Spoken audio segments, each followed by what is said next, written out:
तो नमो नमः मित्रान। आज हम लोग व्याकरण में लघु सिद्धांत कौमुदी पढ़ रहे थे और लघु सिद्धांत कौमुदी में जो है कि संज्ञा प्रकरण और संज्ञा प्रकरण का हम लोग जो है कि हलंतम देखा। फिर उसके बाद में अगला सूत्र जो है कि अदर्शनम लोपा आया, उसको भी देखा। वो लोप संज्ञा करता है, तस्य लोपा से लोप हो जाता है। अब लोप होने के बाद में जो है फिर क्या हुआ, लोप संज्ञा करने के बाद में आया है आदि अंतेन सहेता। आदि अंतेन सहेता, आदि और अंत के सहिता, जो कि अंत के साथ में जो इत संज्ञक है, अंतिम जो इत संज्ञक है उसके साथ में, और आदि और मध्यों के बीच में जो भी रहता है तो उसके हम क्या करते हैं, उससे हम प्रत्याहार बनाते हैं। तो प्रत्याहार संज्ञक सूत्र है। और अगला अगर देखते हैं तो कालो हरजस्व, ये हमने कल की वीडियो में देखा था। फिर जो है कि इसके साथ में ह्रस्व दीर्घ प्लुत, ये जो है कि हिंदी के मात्राओं को बताया, जो कि संस्कृत में जिन्हें मात्रा नाम से बोला जाता है, जिन्हें हिंदी स्वर बोलते हैं। ठीक है, ह्रस्व दीर्घ प्लुत, इनकी मात्राएं कितनी होती हैं? तो ह्रस्व की एक मात्रा होती है, दीर्घ की 2 मात्राएं होती है, प्लुत की 3 मात्राएं होती हैं। इस प्रकार से देखते हैं तो संस्कृत के भी कुछ स्वर हैं जो कि वेदों में वर्क करते हैं, अपना वेदों में कार्य करते हैं। कौन कौन से स्वर हैं? तो पहला है उच्चय उदात्ता, निश्चय अनुदात्ता, फिर समाहार स्वरित। स्वरित के 9 भेद भी हम लोग जो है कि जाने कि स्वरित के 9 भेद होते और किसी के कोई भेद नहीं होते। उदात्त किसे कहते हैं? जिस पर कोई भी चिन्ह ना रहे उसे उदात्त कहते हैं। और जिसके नीचे पड़ी लाइन रहे वहाँ क्या कहते हैं? अनुदात्त कहते हैं। और जिस शब्द के ऊपर खड़ी लाइन रहे उसे हम स्वरित कहते हैं। ठीक, तो यहाँ तक हम लोगों ने पढ़ लिया था। तो आज अब जो है कि हमने स्वर तो पढ़ लिए ना। अब स्वर पढ़ने के बाद में अगर हम देखते हैं तो हमारे सामने कुछ समस्याएं आती हैं कि भाई कुछ हम ऐसे स्वर हैं, कुछ ऐसे वर्ण हैं जिन्हें अभी हम पढ़े ही नहीं हैं। ठीक, आप लोग नहीं जान रहे होंगे, हो सकता है आप लोग जान भी रहे होंगे।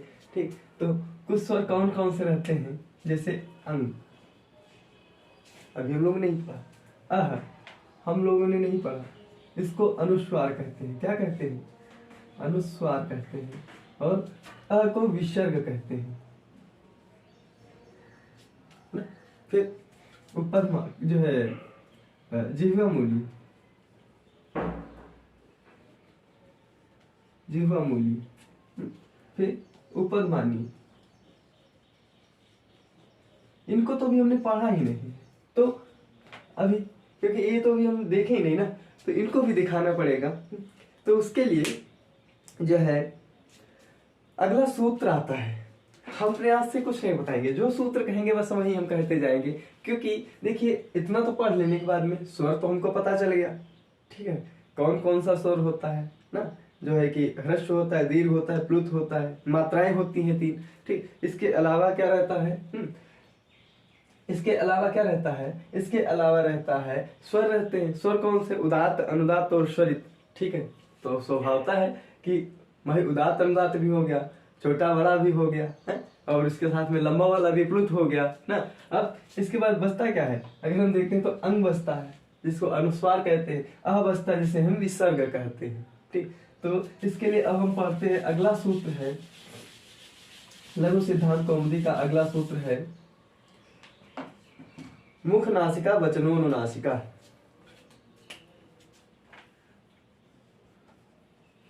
मुख नासिका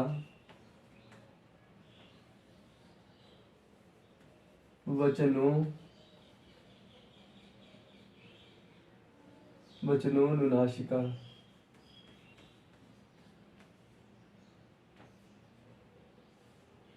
मुख नासिका वचनोनुनासिका। मुख नासिका वचनो अनुनासिका। ठीक, तो ये सूत्र कहाँ का है? तो ये अष्टाध्यायी का है। और कौन से नंबर का है? तो पहले अध्याय के पहले पाद के। और कौन से नंबर का सूत्र है? तो बताए हैं कि 8वें नंबर का सूत्र है। सॉरी, ये 8वें नंबर का सूत्र है।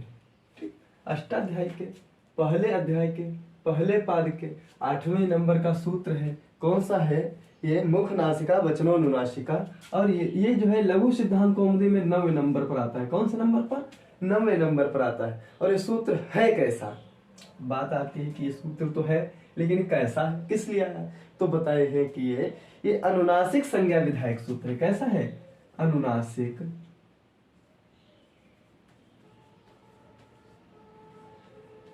संज्ञा विधायक, या फिर इसको हम संज्ञक भी कह सकते हैं। ठीक है, क्या कह सकते हैं? अनुनासिक संज्ञक सूत्र ऐसे भी कह सकते हैं, या फिर अनुनासिक संज्ञा विधायक सूत्र भी कह सकते हैं। इसमें बिल्कुल भी चिंता मत करना कि यहाँ पर संज्ञा है, यहाँ पर संज्ञक आया है, और यहाँ पर विधायक है, यहाँ पर विधायक नहीं है, कोई फर्क नहीं पड़ता है। ठीक है, चीज एक ही है। क्या करेगा ये? अनुनासिक की संज्ञा करेगा, कि बताएगा कि भाई अनुनासिक है।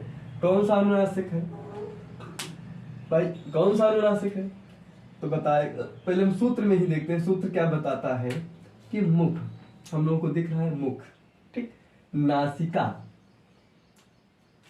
और वचनों अनुनासिका। 4 हमको शब्द दिखाई पड़े। कौन कौन से? मुख ना, नासिका प्लस, अब देखिए मुख प्लस नासिका, फिर वचन, और कैसे? अनुनासिक। हमें लग रहा है आप लोगों को समझ में आ रहा होगा। ठीक, मुख नासिक वचन अनुनासिक।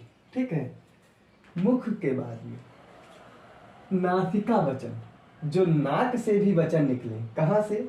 नाक से भी। जैसे पहले मुख से निकले, फिर उसके बाद में नाक से भी निकले, ऐसे वचन को हम क्या कहते हैं? अनुनासिक कहते हैं। क्या कहते हैं? अनुनासिक कहते हैं। जैसे जंग, ठीक, जैसे जम, जंप, तो अम, तो उसको क्या कहता है ना, आ के बाद में जो है कि म जो निकलती है, कहां से निकलती है? नासिका से निकलती है। ठीक है, तो मुख प्लस नासिका वचन बराबर अनुनासिक है। ठीक, जो पहले मुख से फिर बाद में कुछ उनका भाग जो बचता है, कहां से निकलता है? नाक से निकलता है। उन्हें हम क्या कहते हैं? जो है कि ऐसे वचनों को क्या कहते हैं? हम अनुनासिक कहते हैं। पहले तो भाई मुख से निकले, फिर इसके बाद में नासिका से, और ऐसे वचनों को क्या कहते हैं? अनुनासिक कहते हैं। फिर अब इसमें देखिए वृत्ति दिए हैं, भट्टोज दीक्षित दिए हैं अपनी वृत्ति कि मुख सहित नासिकयो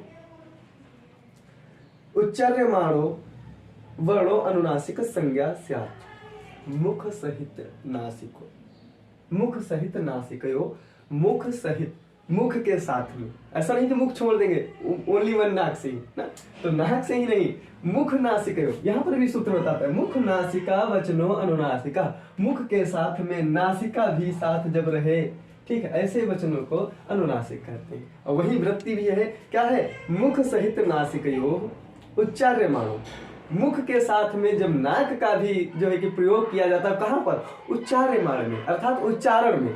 उच्चारण में जब मुख के साथ में नासिका का भी जो है कि प्रयोग किया जाता है, तो ऐसे वर्णा ना, वर्णा अनुनासिक संज्ञा स्यात्, ऐसे वर्णों की क्या होती है? अनुनासिक संज्ञा होती है। कौन सी संज्ञा होती है? अनुनासिक संज्ञा होती है। कैसे वर्णों की? तो बताएं कि मुख के साथ में नासिका जब वचन बोलने में सहायक हो, वहां पर जो है कि अनुनासिक संज्ञा होती है, वर्णों की अनुनासिक संज्ञा होती है। हमें लगता है कि आप लोग समझ पा रहे होंगे, ज्यादा हमें डिटेल में बताने की आवश्यकता नहीं है। फिर अगली जो है कि अगला बता रहे हैं वृत्ति में तद इत्थम, और उसमें यह क्या बताते हैं कि अ इ उ रि एषां वर्णानां प्रत्येकम 18 भेदा। अ इ उ रि एताम, इन वर्णों के, एषां इनके, 18 भेदा। क्या होता है कि प्रत्येक वर्णनम, ऐसा प्रत्येक वर्णनम, ऐसा मतलब इनके, इन सब के प्रत्येक वर्णों के, क्या आ के आ ई उ और री, इन चारों प्रत्येक के क्या होते हैं? 18 भेद होते हैं। कितने भेद होते हैं? 18 भेद होते हैं। भाई 18 भेद होते हैं, तो कौन कौन से 18 भेद होते हैं? चलिए अब हम लोग गणना करते हैं, ठीक है। तो थोड़ा समय लगेगा वीडियो में, लेकिन गणना करेंगे बहुत अच्छा लगेगा। कैसे? तो हम देखते हैं कि प्रत्येक वर्ण के 18 भेद होते हैं। तो कैसे होते हैं? तो पहले हम लोग थोड़ा जो है कि इसको साफ करेंगे। यहाँ तक समझ में आ गया होगा, तो हम लोग थोड़ा साफ करके बिगाड़ करके फिर से लिखेंगे। अगर नहीं समझ में आ रहा है तो आप हमसे कांटेक्ट करके, हमसे बात करके आप इन प्रश्नों के उत्तरों को पूछ सकते हैं, ठीक। और अगर हम कहीं पर कुछ मिस कर रहे हैं बताने में, क्योंकि भाई बहुत कुछ रहता है बताने के लिए, ठीक, तो हम ये चाहते हैं कि आपको वही जो है कि बताया जाए जो आपके लिए सुलभ हो, जिससे आप व्याकरण को भी अच्छी तरीके से जाने और अपने पेपर को भी अच्छी तरीके से हल कर पाए, ठीक। तो इस तरीके से हम बताने की कोशिश कर रहे हैं कि जिससे आपको कोई भी प्रकार की समस्या ना हो, क्योंकि व्याकरण पढ़ने में भी कोई समस्या ना हो, इसके साथ साथ में व्याकरण को समझने में भी कोई समस्या ना हो, और समझ के साथ साथ में प्रश्नों के उत्तरों को भी आप दे सकें। जो भी प्रश्न आज पूछ रहे हैं आयो टीजीटी में, पीजीटी में या यूजीसी में, ठीक है, उन सारे प्रश्नों को, या फिर अन्य जैसे कि केवीएस हुआ है, टेट हुआ, मतलब हर छोटे से छोटा लेकर के बड़े से बड़े प्रश्नों को हम बताने की कोशिश करेंगे। इस प्रकार से देखिए हम क्या करते हैं, पहले सूत्रों को ही तोड़ तोड़ करके आपको बताते हैं, सूत्रों के माध्यम से ही अर्थ समझाने की कोशिश करते हैं, ताकि वृत्ति की जो आवश्यकता पड़े लेकिन उतनी विशेष नहीं, ठीक। जैसे मान के चलिए, जैसे कि हम घर में रहते हैं ना, खुद को ही जैसे कि किसी दूसरे दोस्त के यहाँ जाते हैं ना, तो अगर हम उनके परिवार को ही जाने, दोस्त दोस्त के साथ साथ में उसके परिवार को भी जाने ना, और उनका परिवार हमें जाने, तो उसके घर में आने जाने में कोई दिक्कत नहीं रहती है। चाहे कितने समय, भाई हमारा दोस्त है नहीं है, चलिए कोई बात नहीं, अच्छा आंटी जी क्या बनाए हो? चाय बनाए हैं, चलो थोड़ा पी लेते हैं ना। अब जैसे क्या है, तो सबको जब जानेंगे, सूत्र को ही जानेंगे ना, तो वृत्ति की कोई आवश्यकता ही नहीं पड़ेगी। अब आवश्यकता कब पड़ती है?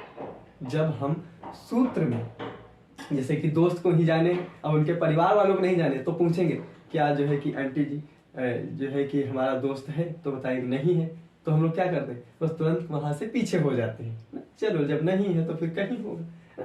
तो यहाँ पर हम सूत्र को ही समझ लेंगे। सूत्र को समझने के बाद में वृत्ति भी हम लोग देखते हैं, और वृत्तियों को देखने के साथ साथ में अगर जैसे कोई आवश्यकता पड़ती है, जैसे कि यहाँ पर पहले बताया गया है कि जो जब सूत्र में कुछ कम बताया जाए, मतलब सूत्र में हो और इसके साथ साथ में जब नहीं समझ में आ रहा ना, तो उसकी वृत्ति में ना, जैसे कि हलंतम में देखा कि उपदेशे अजन्मा जो है कि उपदेश करके आया ना, उपदेशे उपदेशे अंतम हलित स्यात् ना, उपदेश जो है कि उसमें हलंतम सूत्र था, और हलंतम में क्या था, उसकी वृत्ति में था उपदेशे अंतम हलि स्यात्। तो उसमें हलंतम, तो किस में हलंतम? तो बोले कि जो उपदेश में, जो आदि में उपदेशित किए गए हैं, जो आदि में उपदेशित किए गए हैं वर्ण, ठीक है, उनके अंत में जो हल रहता है, तस्य इत संज्ञा से उसकी इत संज्ञा होती है। तो इस प्रकार से जो है कि वृत्ति भी महत्वपूर्ण है। तो हम आपको वृत्ति और सूत्र दोनों समझाने की कोशिश करेंगे। चलिए तो हम देखते हैं कि अ इ उ री इनके 18 भेद। अ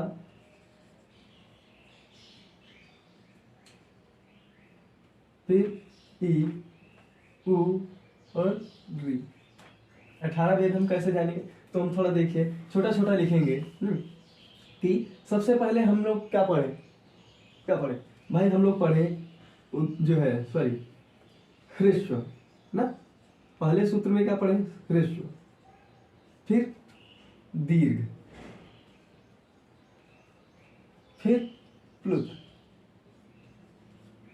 तो ह्रस्व, दीर्घ और प्लुत 3 शब्द हमने पढ़े। फिर उसके बाद में ये क्या है? मात्रा है, ठीक है।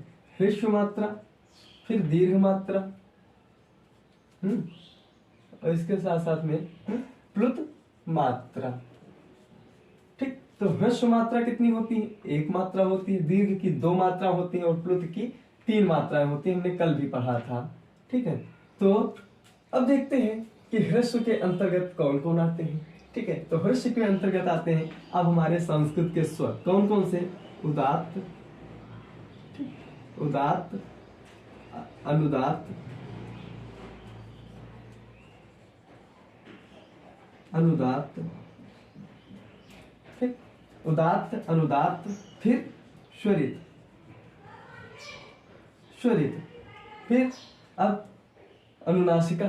ठीक, कौन सा? अनुनासिका, अनुनासिका। और फिर एक दूसरा रहता है अननुनासिका। ठीक, आगे हम चल के पढ़ेंगे, ऐसी बात नहीं कि हम अपने आप से कुछ बता रहे हैं। अननुनासिका जो अनुनासिक नहीं है, जो नासिका के पीछे नहीं चलता है, अर्थात सिंपल सा वर्ड है अननुनासिका। ठीक, तो इस तरीके से हमने जो है कि ह्रस्व में देखा, और यही क्या रहता है क्रम, यही क्रम क्या रहता है, इसमें भी रहेगा, दीर्घ में भी ना, क्या रहेगा? उदात्त, ठीक, फिर अनुदात्त, फिर स्वरित, फिर अनुनासिक,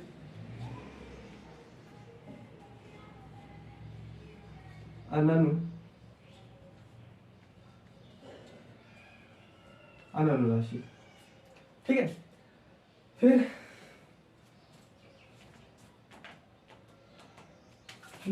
ये सब विसर्ग में ही है।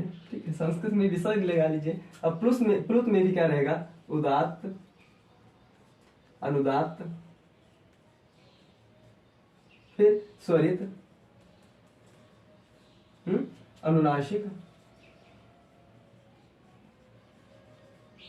फिर अननुनासिक।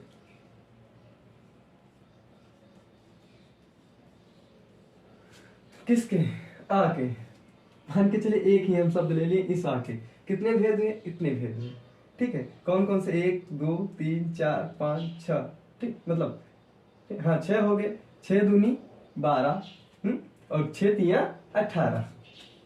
ठीक, 1 2 3 4 5 और 6, इस प्रकार से 6 भेद। फिर 7वां, 8वां, 9 10 11 और यहाँ पर 12, फिर 13 14 15 16 17 और 18। इस प्रकार से हम देखें कुल मिलाकर के एक वर्ण के कितने भेद हुए हैं? 18 भेद। ठीक, कितने भेद? 18 भेद ना। और जो है कि इस प्रकार से देखते हैं तो यहाँ पर क्या रहता है? एक मात्रिक ना, छोटा आ, और यहाँ पर बड़ा आ, फिर प्लुत में आ के स्थान पर ना, और जो है कि 3 लिख देंगे। ठीक, 3 लिख करके। तो इस प्रकार से देख लीजिए, अगर नहीं समझ में आ रहा है तो फिर से हम समझाएं। ठीक, कि यहाँ पर हम प्रत्येक वर्ण का एक एक अक्षर भी बता देंगे आपको कि किस तरीके से बनते हैं, किसका कौन सा अक्षर रहेगा। तो अब देखते हैं, तो क्या हम थोड़ा नंबरों को पहले जो है कि डिलीट कर दें, यहाँ से मिटा दें, तब जाकर के आपको बताएं, तो और अच्छा आप समझ में आएंगे।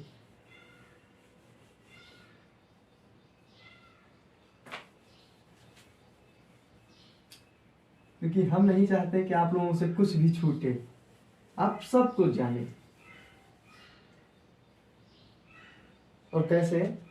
तो देखते हैं, ह्रस्व मात्रा में क्या रहता है? आ, सिंपल सा रहता है। ठीक है, दिख रहा होगा आपको आ। फिर उसके बाद में उदात्त में ये भी आ ऐसे ही रहेगा। फिर अनुदात्त में क्या रहेगा? आ लिखने के साथ साथ में इसके नीचे क्या रहेगा? एक लाइन रहेगा, ये अनुदात्त है। और स्वरित में क्या रहेगा? आ, इसके ऊपर एक बिंदी रहेगी, और अनुनासिक में एक बिंदी रहेगी। ठीक है, फिर और जो अननुनासिक है ये फिर ऐसे ही आ जाएगा। फिर दीर्घ में क्या रहेगा? इसमें भी बड़ा आ रहेगा। अब उदात्त में ये भी इसी प्रकार से रहेगा। फिर अनुदात्त में इसमें भी क्या रहेगा? नीचे। और स्वरित में बड़ा आ के साथ में एक ऊपर बिंदी। फिर अनुनासिक में अंक, फिर अजनुनासिक में आ, फिर प्लुत में क्या रहेगा?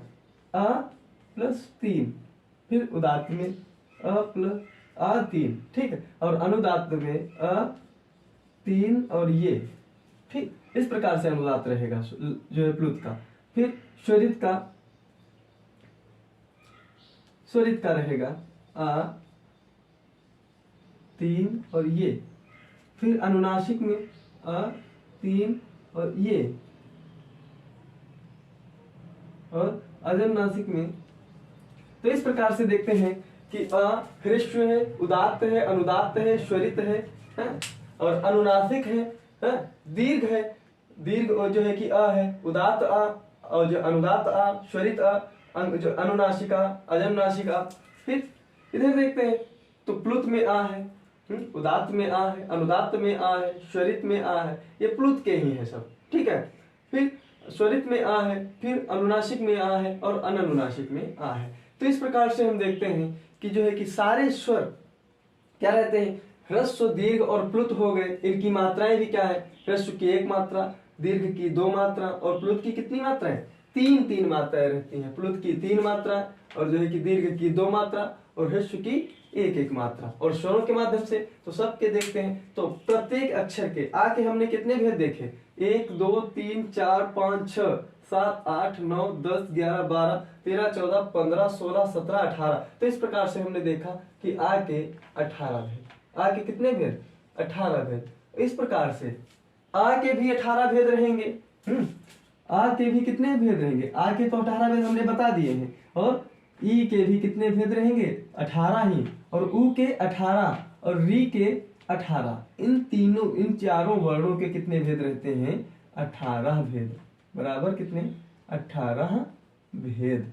तो आप लोग इसको देख करके स्क्रीनशॉट ले लीजिएगा और इसके साथ में जो है कि स्क्रीनशॉट ले लीजिएगा। स्क्रीनशॉट के साथ में जो आप इससे ई और री, उ और री के स्वयं से ही अपने भेद बनाएंगे। क्या बनाएंगे, ई और उ, री के स्वयं से बनाएंगे। और जो है कि आ के हम तो बना दिए हैं, ठीक। अब आप इसको जो है कि स्वयं से बनाइए। अब आगे हम बात करते हैं तो री तक तो ही तो अक्षर तो नहीं थे ना, इसके आगे भी थे। तो इसके आगे के जानने के लिए, आगे को जानने के लिए हम फिर आइए, फिर वही जो है कि प्रारंभ करते हैं हम लोग, कि हम इन अक्षरों को फिर से बिगाड़ते हैं और क्या करते हैं, अब यहाँ पर ली लिखना प्रारंभ करते हैं। क्या करते हैं, ली के भेद बताना शुरू करेंगे, जो कि हिंदी में वर्ण नहीं है, ठीक। इस मात्र और मात्र संस्कृत में ही रहता है। तो ली के भेद कैसे रहेंगे, तो बताएंगे।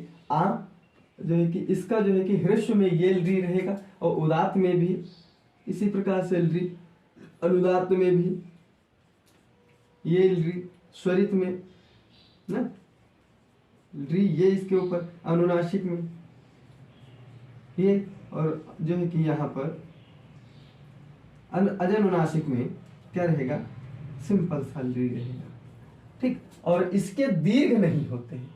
ली का यहाँ पर हम लिख दे रहे हैं, ली का दीर्घ नहीं होता है।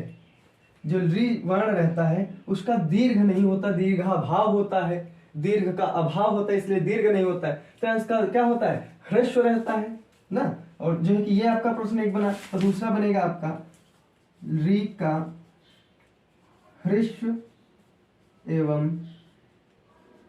प्लुत को मिलाकर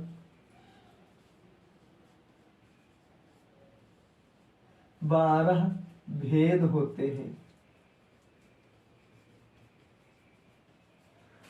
ह्रस्व जो है कि री का ह्रस्व और प्लुत को मिलाकर के 12 भेद होते हैं। और जबकि अन्य वर्णों का, अन्य का ई और सॉरी आ, ई और उ, री का, आ, ई, उ, री के 18 भेद होते हैं। और इसका क्या होता है, अब इधर जो है कि ह्रस्व होता है, दीर्घ नहीं होता है, तो क्या होता है आगे फिर प्लुत होता है। क्या होता है, प्लुत। और प्लुत में क्या रहता है, री के साथ में 3 रहता है ना।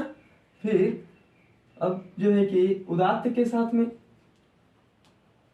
उदात्त के साथ में री का 3 ऐसे रहेगा। फिर अनुदात्त के साथ में री का जो है कि ऐसे रहेगा।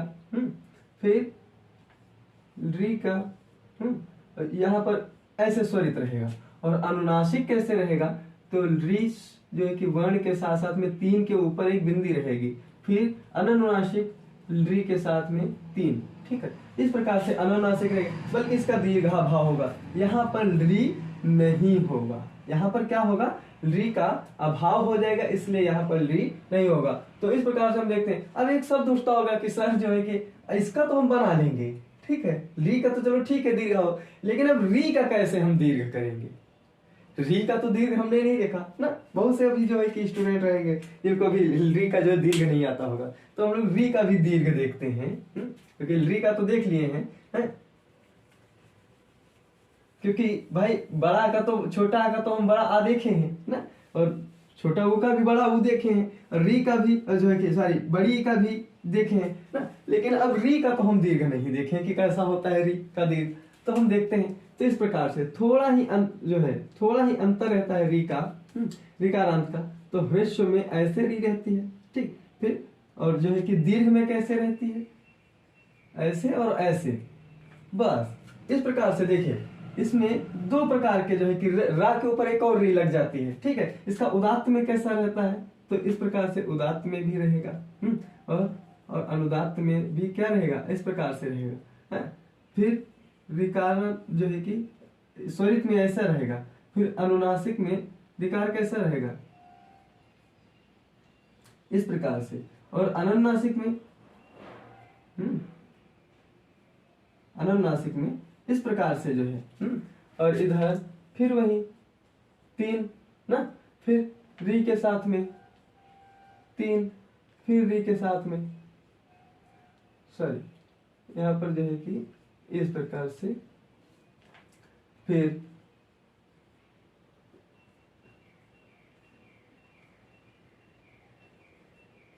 ये रहेगा, सॉरी, फिर अनुनासिक के साथ में क्या रहेगा, बिंदी रहेगा, और ये री क्या रहेगी, स्वतः खाली रहेगी ना। तो इधर देखते हैं, उदात्त ना, और जो है कि ये री अनुदात्त ना, और ये री क्या रहेगी, स्वरित ना, और अनुदात्त के अंतर्गत क्या आती है री, कैसी री आएगी, ये रहेगी, और अनुनासिक के अंतर्गत, ठीक, ये सिंपल सा री रहेगी, ठीक। तो इस प्रकार से हम री के भी दीर्घाभाव देख, जो है कि दीर्घ जो है कि वर्णों को देख लें, दीर्घाभाव नहीं, री का दीर्घाभाव होता ना कि री का, ठीक है। तो इस प्रकार से हमने देखे, री का भी देखे। अब आगे हम देखते हैं तो ए, अब जो है कि संयुक्त जो है कि जो है स्वर रहते हैं, उनको हम देखेंगे ना, संयुक्त स्वर को भी देखेंगे।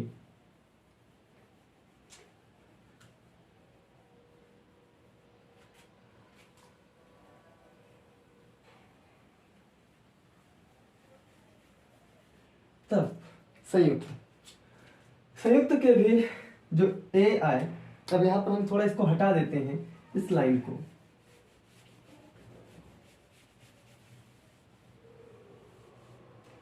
क्या रहता है कि ए आए, ए और आए,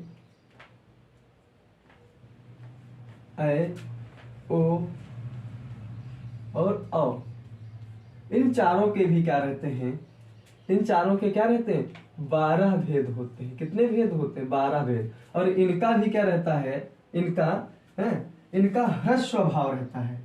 क्या रहता है, इनका ह्रस्व भाव, ठीक, यहां पर लिख दे रहे हैं, इनके ह्रस्व का अभाव रहता है, ह्रस्व का अभाव। अब यहां पर ए नहीं आएगा, ह्रस्व में नहीं आएगा, कहां आएगा, दीर्घ में, ए, ठीक है।